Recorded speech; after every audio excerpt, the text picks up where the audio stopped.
days are never ending, when the nights are feeling lonely. There's a place that I can go, where the birds are free to roam. In the sky, flying high, over fields of green. And where the stars inside the sky, where the last one's shining bright. Pushing through the storm tonight, we'll be burning on and on and on. Where the stars inside the sky, where the last one's shining bright. Pushing through the storm tonight, we'll be burning on and on and on.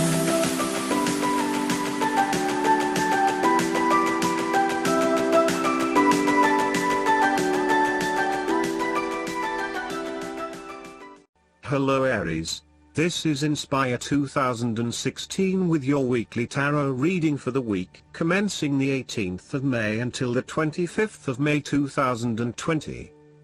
The first card for you is representing, how do you feel about yourself? Your card is the King of Swords. You have clarity of mind and can perceive the truth right now, so you must take the lead with providing an objective point of view. You are well positioned to judge your situation appropriately and identify the limiting behaviors that are getting in the way. This is a time when you need to leave emotions out of it, and remain as objective and rational as possible. You may need to reason with others and be quite direct about what you are observing. You may be concerned that you are not being particularly caring or sympathetic, but at this point in time, this detachment is what is needed most. Similarly, the King of Swords encourages you to use your logic and intellect to navigate your path ahead. You will need to get to the heart of the matter, make firm and well-researched decisions, and ensure that you are firm but fair in your dealings with others. You need to be able to take any situation, look at it with total impartiality, and then come to a decision that is both fair and insightful. Oftentimes, the King of Swords represents a professional advisor, such as a solicitor or attorney, financial advisor or taxation consultant. This advisor has a solid reputation and a vast amount of knowledge in his particular field, and will provide you with objective, well-researched advice about your own situation. He is completely impartial, and will draw upon his experience and his innate knowledge of the rules, systems and structures that are in place. He may come across as detached or disinterested in your personal circumstances, unless it relates specifically to the type of advice he is giving you. This is so that he can provide only the most relevant and objective advice to you. He prides himself in his expertise and qualifications, and is likely to charge a high fee for his services. The second card for you is representing, what do you want most right now? Your card is the Ten of Cups. What you want most right now is to have a harmonious and loving family life. All family members are getting along with each other and there is a lot of happiness and love shared. No one is fighting or causing any tension. Instead, it is an environment of peace and happiness that lends itself to warm and loving relations. The presence of the Ten of Cups may even reflect an upcoming family holiday where you can rest and relax together, creating fun and happy family memories.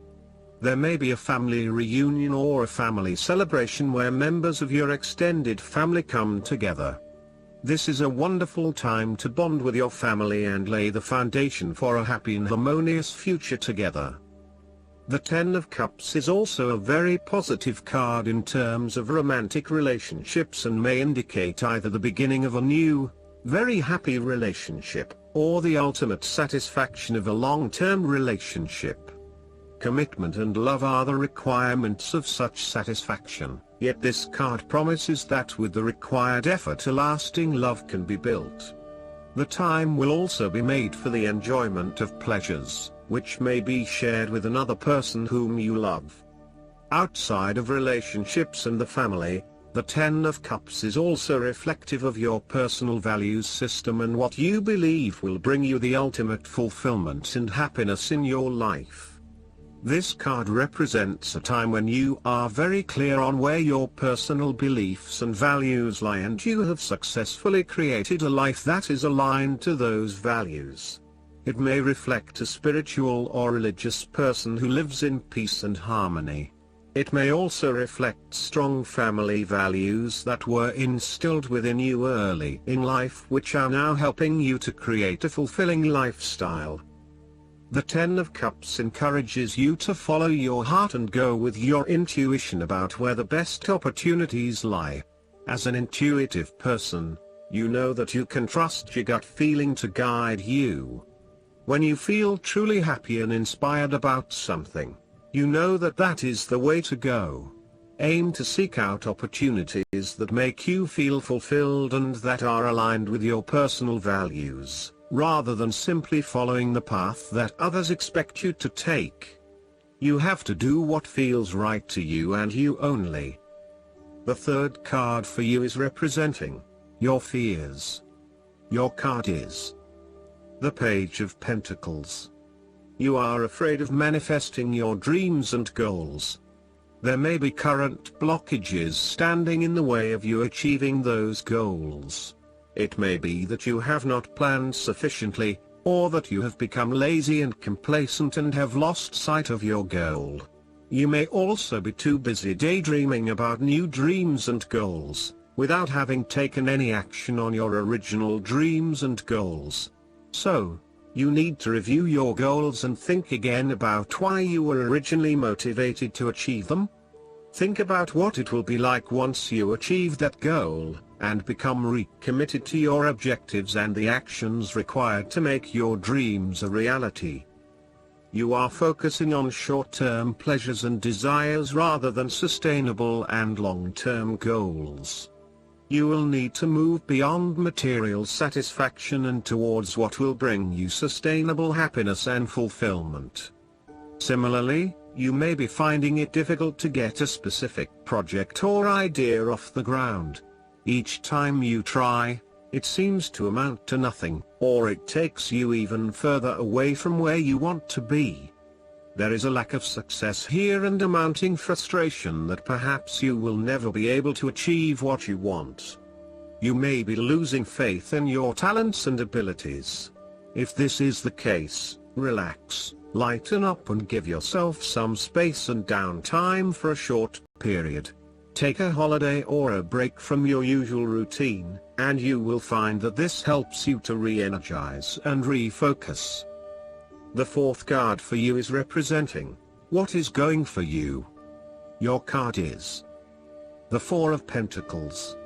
You are very conservative about money and are not inclined to gamble in financial matters. You were very protective of what you have accumulated over time, and slowly and steadily you increased your net worth through saving money and safe investments. You were self-sufficient both financially and emotionally, as you often equate money with emotional security. This card also indicates possessiveness, greed and an overly cautious approach to life. You may be afraid to take risks, both financially and emotionally, for fear of losing everything that you have attained so far. As a result, you may be vaguely unhappy and unfulfilled. Deep down you are starting to realize that you have sold out for a conservative and overly safe approach to life. Thus, the Four of Pentacles indicates one of the dangers of prosperity, the temptation to value money far above its real worth. If wealth and financial success lead to a miserly or penny-pinching attitude, then you have found yourself in a narrow-minded state where nothing is perceived to have any significant value other than money. This attitude is an expression of extreme attachment to the material things of the world and is unhealthy in the long term. Sometimes, the Four of Pentacles can indicate an inflexible attitude that is resistant to change. You have already established a way of living that now works for you, so why change? Change appears to be a threat to your certainty, safety and security, and may place you at risk of losing all that is important to you.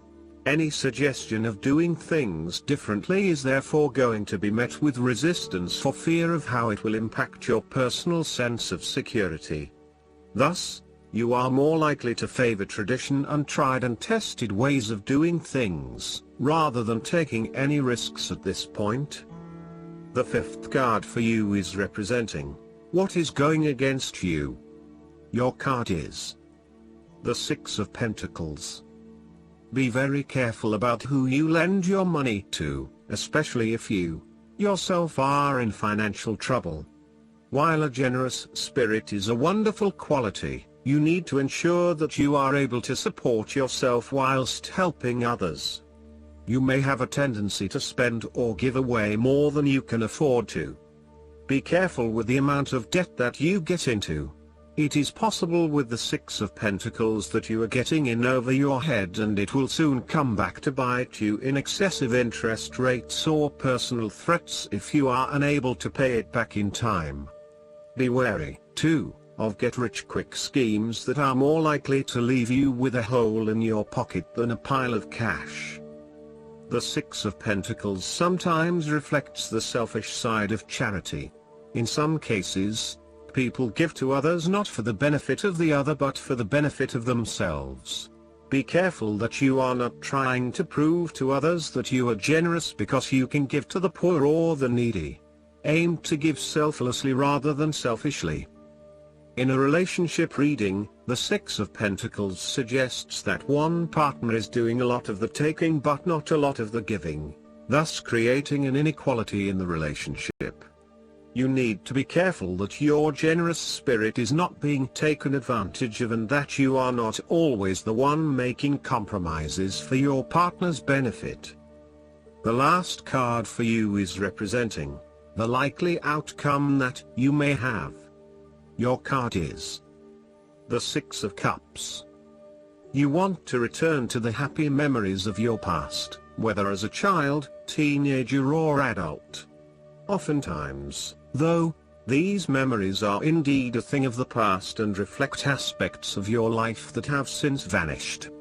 You may feel that the only way to connect to this happiness is to escape into the past where you can reflect on your happy and beautiful memories, instead of dealing with current challenges. This is fine if you are simply taking a walk down memory lane, but it is important that you live in the present and accept your current circumstances rather than always living in the past. Oftentimes, there is nothing wrong with looking back at the good times for inspiration when things are not going so well. In the midst of change and crisis, the Six of Cups suggests that looking back at what you have endured is a good way to assure yourself that, whatever trials lay ahead, you will meet them and you will overcome them as you overcame others. You need to take time out to heal, look back on the past and all the good that lies there. During this period of reflection, there is no need to focus on the negative. Instead, bring all of the positive energy from the past into your present and your future. The fallen cups are now full and upright again, but with blooming flowers that cannot be spilled or washed away. Now that you have looked back, the way forward will be clear and enlightening. The Six of Cups can represent a return to a familiar environment or to a childhood place. You may return to your hometown, to your parents' house, to your high school or even kindergarten. You could be going to a high school reunion or reconnecting with a childhood acquaintance. A teenage sweetheart or past lover may turn up again. Allow yourself positive, nostalgic memories of childhood, friends and family. If you can, spend time with younger people. Last but not least, the guidance card for you is the Emerald Dragon. Receiving this card invites you to fill your aura with emerald light so that the emerald dragons can enter your energy fields easily and consume all that no longer serves you. Breathe gently in and out of your third eye so that the emerald dragons can touch and open it. They will start to pull back your veils of illusion. This card indicates you are ready to receive healing. love and a cornucopia of wonderful things. So relax at a deep core level and invite these magnificent dragons to bring good fortune into your life. Remember to be grateful for all the good that comes your way. I hope that you enjoy everything, and if you like the reading, just please click subscribe and you will get instant notifications every time we publish a new video right to your YouTube. Thanks.